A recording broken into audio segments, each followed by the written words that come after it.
Tiger.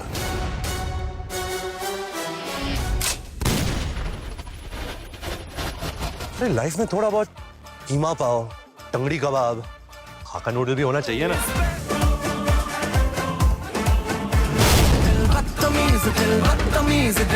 माने ना।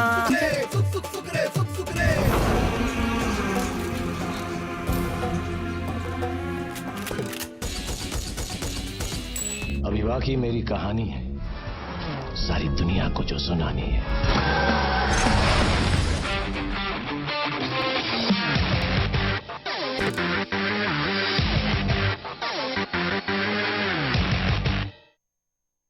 नमस्कार, स्वागत है आपका इंडिया वॉच में। आपके साथ मैं हूं श्रेया कश्यप और वक्त हो चुका है हमारे खास प्रोग्राम चर्चा का, जहां चोरी चुपके के में सलमान खान और ताल में ऐश्वर्या राय के साथ काम कर चुकी दिग्गज अदाकारा भैरवी वैद्य का कैंसर के कारण निधन हो गया है। उन्होंने 8 अक्टूबर को अंतिम सांस ली है। आपको बता दें कि एक्ट्रेस महज 67 वर्ष की थी। उनकी बेटी जानकी वैद्य ने अपने इंस्टाग्राम हैंडल पर यह दुखद समाचार शेयर किया है और एक लंबा नोट भी लिखा है। दिग्गज अदाकारा की बेटी ने अपनी मां के लिए एक इमोशनल नोट लिखा। मेरे लिए तो मेरी हो, मां हो, मम्मी हो, छोटी हो, भैरवी हो, एक रंगीन, निडर, क्रिएटिव, देखभाल करने वाली, जिम्मेदार पत्नी से पहले और माता पिता से बढ़कर एक अभिनेता, एक महिला जिसने अपने बच्चों का पालन पोषण किया और उन्हें क्या क्या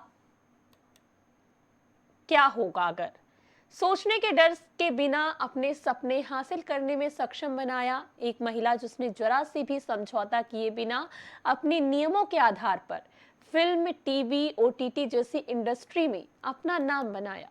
एक महिला जो मुस्कुराई, उसके पूरे परिवार को हंसी आई। एक महिला जो अपनी आखिरी सांस तक लड़ी। आपको मेरा प्रणाम। इस जीवन में तुम्हें अपनी मां के रूप में पाकर मैं धन्य हो गई हूं। कहने को तो बहुत कुछ है, लेकिन मेरा दम घुट रहा है। लेकिन मैं केवल एक ही बात कहूंगी कि मुझे पता है कि आपका निकास जल्द हो गया था, लेकिन मैं ये भी जानती हूँ कि आप खुद को उसे विशेष स्थिति में नहीं देखना चाहोगे। माँ, शांति से रहो। मैं वादा करती हूँ कि मैं एक अच्छी बेटी बनूंगी। उन्होंने भैरवी वैद्य की फोटो के साथ कैप्शन में लिखा, आप अपना ख्याल रखें और आपका बाकी काम मैं कर लूंगी।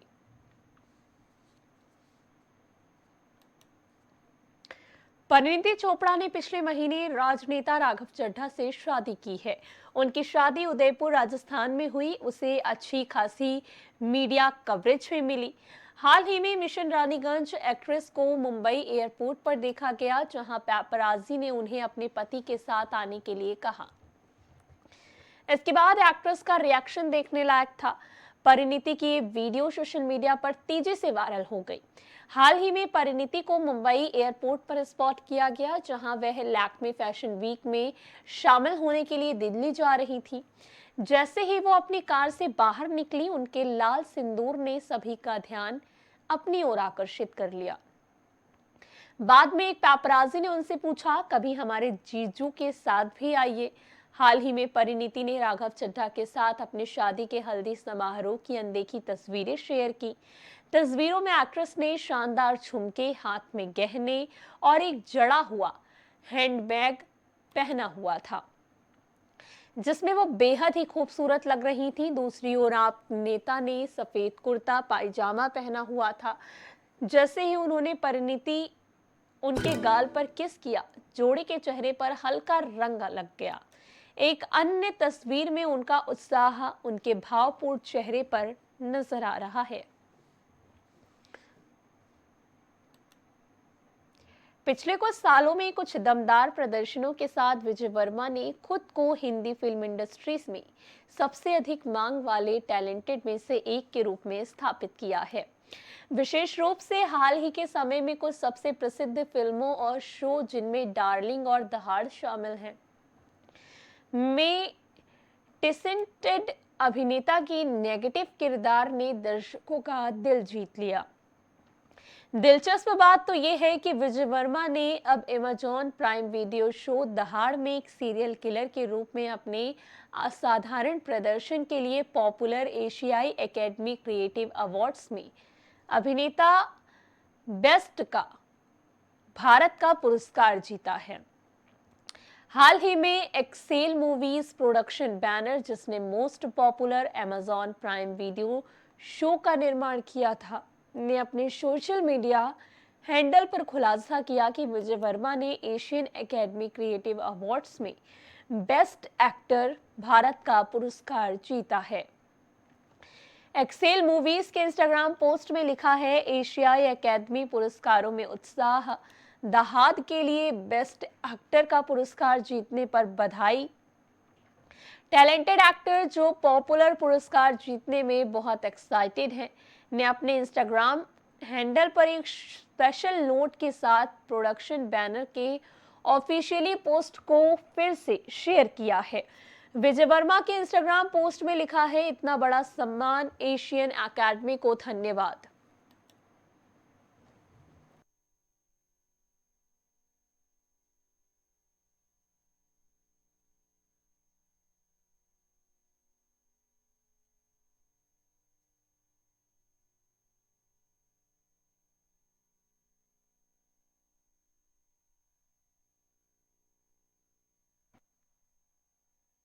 फिर अक्टूबर को इस साल का नेशनल सिनेमा डे है, जहां देश के कई सिनेमा घरों में फिल्मों के टिकट 99 रुपीस में उपलब्ध होंगे।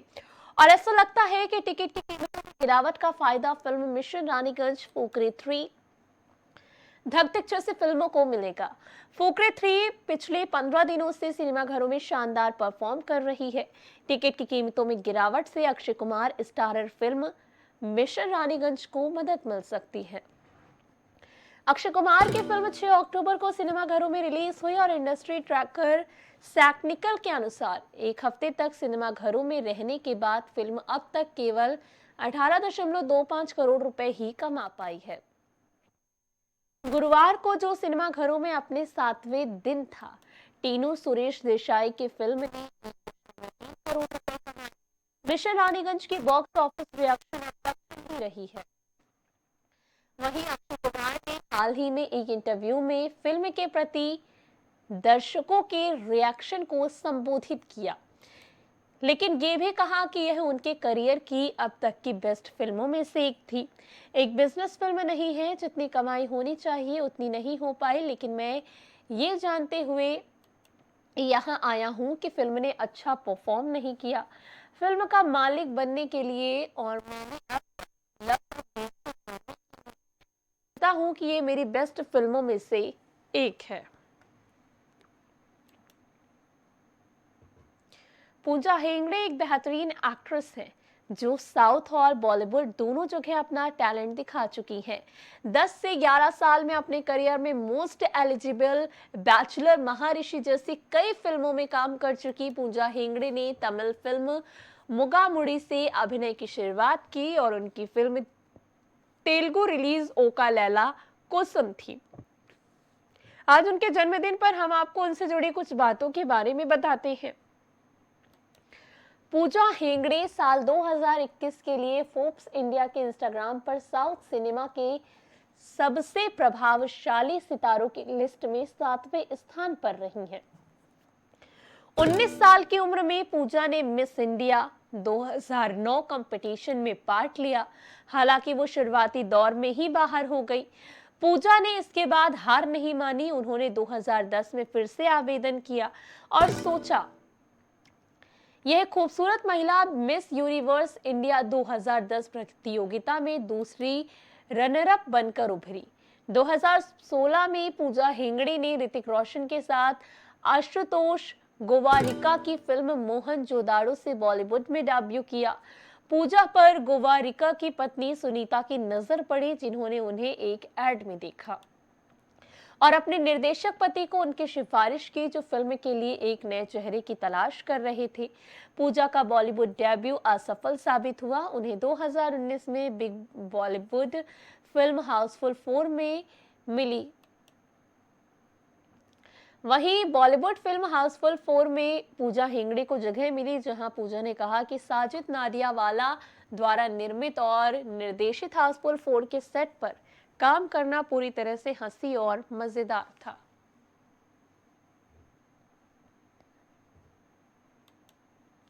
महान अभिनेता अशोक कुमार को कौन नहीं जानता। एक्टर को अक्सर ही भारतीय सिनेमा का पहला सुपरस्टार माना जाता है। अभिनेता जीवन भर शोभा देवी के साथ विवाहित रहे, लेकिन 13 अक्टूबर को ही उनकी 112वीं जयंती के अवसर पर ऑनलाइन दोबारा पोस्ट किए गए एक पुराने इंटरव्यू में अभिनेता ने कई बार इस बारे में बात की कि उन्हें अपने को एक्ट्रेस के साथ अफेयर कर सकते थे, लेकिन उन्होंने ऐसा नहीं किया। यूट्यूब पर एक चैनल पर शेयर करते हुए एक इंटरव्यू में जब उनसे साफ रूप से पूछा गया कि क्या उन्होंने अपने जीवन में कभी भी कुछ ऐसा किया है जो उन्होंने कभी नहीं करना चाहिए था, उन्होंने जवाब दिया, तुम्हारा मतलब लड़कियों से प्यार करना है क्या? जब उन्हें बताया गया कि सवाल विशेष रूप से किसी भी चीज के बारे में नहीं था, तो अभिनेता ने आगे कहा कि कई बार, लेकिन मुझे नहीं पता कि आपका क्या मतलब है। उदाहरण के लिए मैंने दूसरों की मदद के लिए कई बार झूठ बोला है, लेकिन उन्होंने कहा है कि वह किसी को ठेस पहुंचाने के लिए झूठ नहीं बोलेंगे, और अगर कोई लोग उनकी मौत के बाद उन्हें एक अच्छे इंसान के रूप में याद करेंगे तो उन्हें खुशी होगी।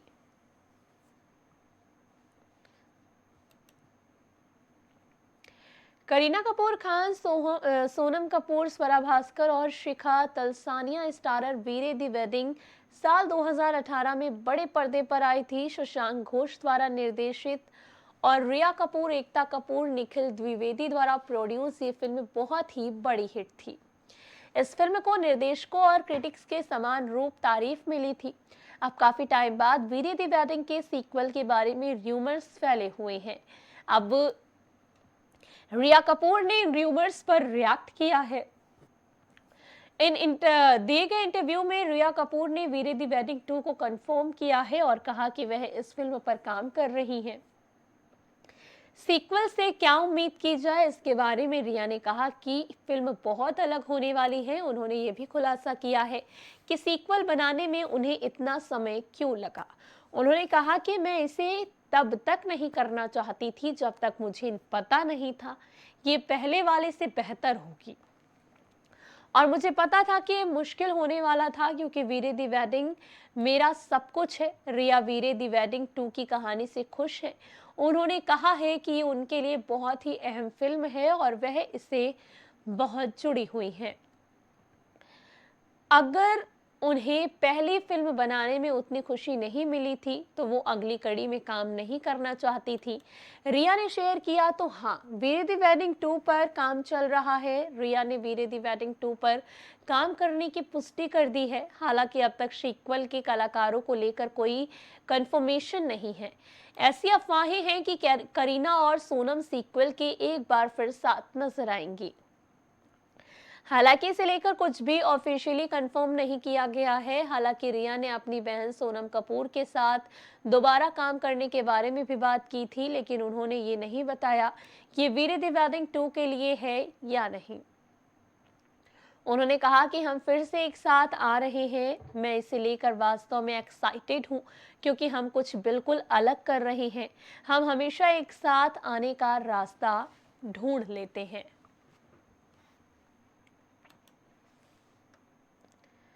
बॉलीवुड एक्ट्रेस तनुश्री दत्ता और ड्रामा क्वीन राखी सावंत के बीच विवाद बढ़ता ही जा रहा है। दोनों एक दूसरे पर कई आरोप लगा रहे हैं। वहीं तनुश्री दत्ता ने अब राखी सावंत द्वारा उनकी डैमेज इमेज को भी ज्यादा नुकसान पहुंचाने से रोकने के लिए कानूनी रास्ता अपनाया है। एक्ट्रेस ने राखी के खिलाफ ओशीवारा पुलिस स्टेशन में एफआईआर दर्ज कराई है। वहीं तनुश्री दत्ता ने इसे लेकर मीडिया से बातचीत की और कहा कि मैं राखी सावंत के खिलाफ 2018 में मी टू मूवमेंट के दौरान हुए साइकोलॉजिकल ड्रामा के लिए एफआईआर दर्ज करने आई हूं। एफआईआर में कई कारणों के आधार पर कई दंड संहिताएं जोड़ी गई हैं। तनुश्री ने आगे कहा कि हमने उनके हर बयान का रिकॉर्ड बनाया है जो उन्होंने मेरे खिलाफ दिया है। इस बार उन्हें बख्शा नहीं जाएगा। अब प्रोसेस शुरू हो गया है, वो जल्द ही कार्रवाई करेंगे और मैंने उन्हें पूरी तरह बैकग्राउंड अवेलेबल करा दिया है। तनुश्री ने यह भी शेयर किया है कि वास्तव में क्या हुआ था। उन्होंने कहा कि बैकग्राउंड ये है कि फिल्म हॉर्न ओके प्लीज के दौरान उन्होंने पहले राखी को हटाकर मुझे फिल्म में शामिल कर लिया था और फिर नाना पाटेकर के साथ विवाद के बाद उन्होंने फिर से राखी को वापस ले लिया। इसलिए ये एक प्लान्ड कदम था, मेरे नाम का इस्तेमाल करके फिल्म को प्रमोट करें। उन्होंने मेरे सभी चेक बाउंस कर दिए। यह सब प्लान्ड था और राखी इन सब का हिस्सा थी। तनुश्री ने अपने ट्रामा को लेकर कहा कि राखी की वजह से मैंने काफ़ी इमोशनल और साइकोलॉजिकल ट्रामा से गुजरी हूँ। उसने मेरे बारे में इतनी भयानक बातें कही थी कि मैं इसे बर्दाश्त नहीं कर सकी। राखी के पास लाइमलाइट में बने रहने के लिए हर साल एक नया ड्रामा होता है। उसने मेरी पूरी रेप्यूटेशन बर्बाद कर दी है। उसने मेरी पर्सनल लाइफ पर हमला किया है। उसकी वजह से मैं शादी नहीं कर सकी। साउथ एक्टर विजय थलापति फिल्म लियो के लिए पूरी तरह से तैयार हैं। ये फिल्म सिनेमाघरों में 19 अक्टूबर को रिलीज होगी। इन फिल्म के ट्रेलर को देखकर फैंस काफी जोश में हैं और जब से फिल्म लियो का ट्रेलर आया है, इसके स्टार कास्ट भी सुर्खियों में बने हुए हैं। साउथ एक्टर्स के अलावा इस फिल्म में बॉलीवुड के एक्टर्स भी हैं, लेकिन क्या आप लियो फिल्म के स्टार कास्ट की एजुकेशनल क्वालिफिकेशन जानते हैं? लियो की रीजनल का फैंस बेसब्री से इंतजार कर रहे हैं। फिल्म को काफी इंटेंस बताया जा रहा है और ये भी कहा जा रहा है कि कमजोर दिल वाले इस फिल्म को ना देखें। फिलहाल जानते हैं कि फिल्म लियो के लीड स्टार कास्ट की एजुकेशनल क्वालिफिकेशन के बारे में। 22 जून 1974 को जन्मे विजय थलापति का होम टाउन चेन्नई है। उनका एक नाम जोसेफ विजय चंद्रशेखर भी है।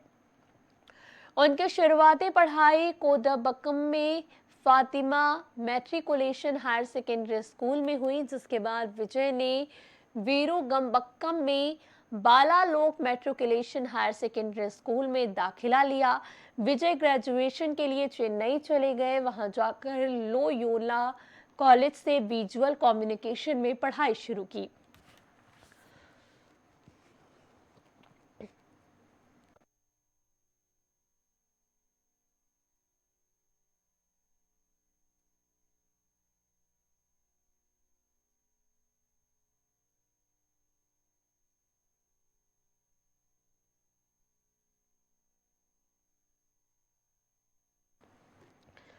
वहीं फिल्म रॉकी से बॉलीवुड में डेब्यू करने वाले संजय दत्त को आप संजू या बाबा के नाम से भी जानते होंगे। उतार चढ़ाव देखिए। हालांकि संजय दत्त बॉलीवुड के नामी गरामी एक्टर्स में से एक हैं। संजय दत्त की स्कूलिंग हिमाचल प्रदेश के द लॉरेंस स्कूल कौसाली से हुई है। उन्होंने 12वीं तक की पढ़ाई की है। एक्ट्रेस त्रिशा ने चेन्नई के चर्च पार्क में सेकेंड हार्ट मैट्रिकुलेशन स्कूल से स्कूलिंग पूरी की। बाद में चेन्नई के एथिरॉज कॉलेज फॉर वुमेन से बैचलर ऑफ बिजनेस एडमिनिस्ट्रेशन यानी कि बीबीए कोर्स किया है। उन्होंने मॉडलिंग में कदम रखा और कई प्रिंट और टेलीविजन एडवर्टाइजमेंट में भी दिखाई दी। बॉलीवुड के सफल डायरेक्टर अनुराग कश्यप फिल्म लियो में विजय थलापति के साथ दिखेंगे।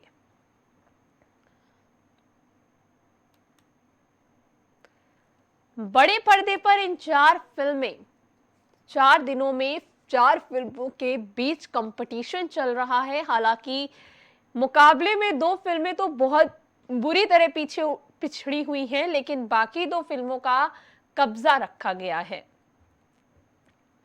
सबसे पहले बात करते हैं 28 सितंबर को रिलीज हुई ऋचा चड्ढा की मल्टी स्टारर फिल्म फुकरे की, जो बॉक्स ऑफिस पर तहलका मचाए हुए है। फिल्म से दर्शकों को काफी उम्मीदें थी और ये उम्मीदों पर खरी भी उतरी। स्नैकनिल की रिपोर्ट के अनुसार ऋचा चड्ढा, वरुण शर्मा, पुलकित सम्राट की मल्टी स्टारर फिल्म 16वें दिन 13 अक्टूबर को 4.50 करोड़ का बिजनेस कर सकती हैं। जिस रफ्तार से फिल्म कमाई कर रही है, जल्द ही ये 100 करोड़ के क्लब में शामिल हो जाएगी। 16वें दिन का कलेक्शन मिलाकर फिल्म 85.79 करोड़ कमा लेगी। वहीं शाहरुख खान की जवान का जलवा अभी तक बरकरार है। ऐसा लग रहा है मानो किंग खान के फैंस के सिर से जवान का खुमार उतर ही नहीं रहा है। फिल्म फ्राइडे कलेक्शन यानी कि 37वें दिन के कलेक्शन की अगर बात करें तो फिल्म 4 करोड़ कमा सकती है। शायद ही कोई फिल्म 37वें दिन तक इतना कलेक्शन कर पाती।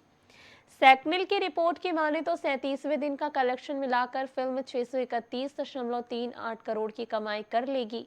बात करते हैं भूमि पेडनेकर शहनाज गिल की multistarrer film thank you for coming की, जिसका सभी स्टार्स ने जमकर प्रमोशन किया, लेकिन बॉक्स ऑफिस पर ये बुरी तरह से पिटी है। 8 दिन में फिल्म 6 करोड़ रुपए भी नहीं कमा पाई। रिपोर्ट्स की माने तो फिल्म रिलीज के दूसरे फ्राइडे यानी 13 अक्टूबर को सिर्फ 50 लाख का बिजनेस कर पाई और 8 दिन में फिल्म की कमाई होगी सिर्फ 5.45 करोड़। अक्षय कुमार की मिशन रानीगंज को रिव्यू तो काफी अच्छे मिले, लेकिन फिल्म बॉक्स ऑफिस पर अंधी मुंह गिर गई। फ्राइडे कलेक्शन मिलाकर फिल्म ने अब तक सिर्फ 21.75 करोड़ कमाए। फिल्म रिलीज के बाद दूसरे फ्राइडे को सिर्फ 3.50 करोड़ का ही बिजनेस कर पाई।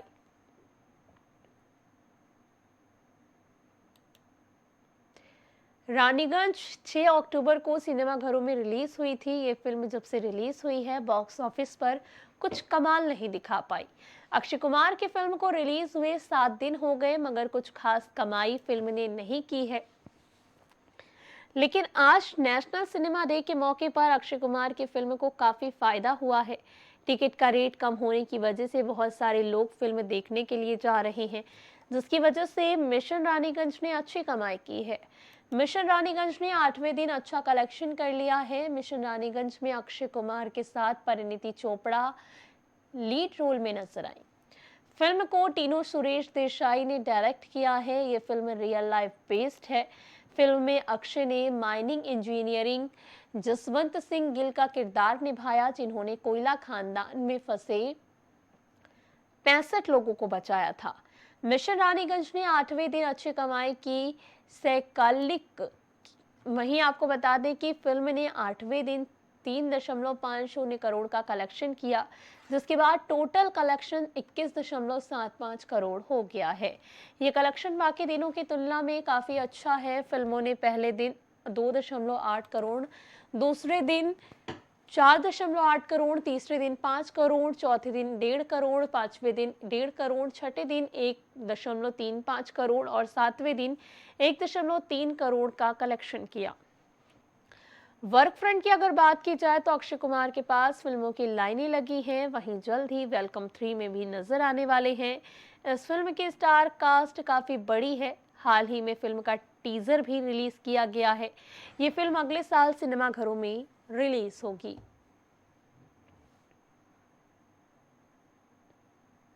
फिल्मी तड़का में बस इतना ही। देश और दुनिया की तमाम खबरों के लिए देखते रहिए इंडिया वॉच। नमस्कार।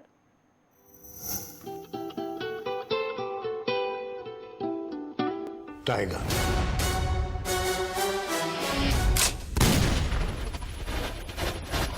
अरे लाइफ में थोड़ा बहुत कीमा पाव, टंगड़ी कबाब, खाका नूडल भी होना चाहिए ना।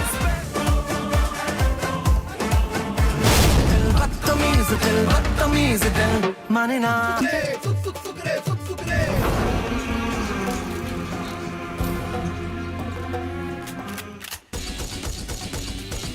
अभी बाकी मेरी कहानी है, सारी दुनिया को जो सुनानी है।